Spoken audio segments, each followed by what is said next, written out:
Mankoba ke-23 nyarioskeun turun kadaharan ti langit.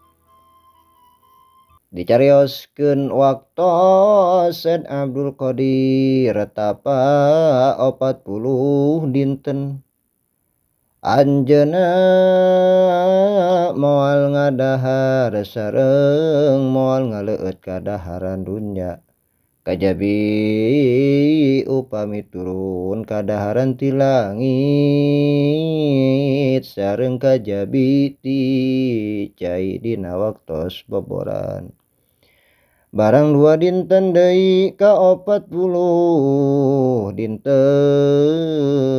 bray eta lalangit teh bumina molong jol hiji pamageut nyandak wadah kenca katuhu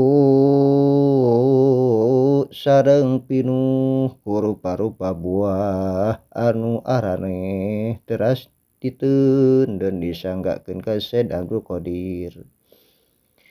Dauhan Said Abdul Qadir ti mana ieu teh sar anu nyandak ti alam malakut tuangan salira. Dauhan Said Abdul Qadir jauhkeun ti kaula sabab wadah emas perak diharamkeun ku Rasulullah.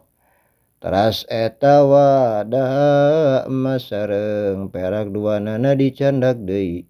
Barang waktos boboran sumping malaikat nyandak baki pinuh ku kadaharan.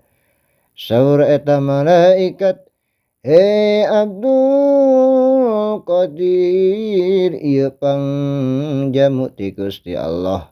Teras eta baki ditampi sareng teras dituang sareng rencang-rencangna.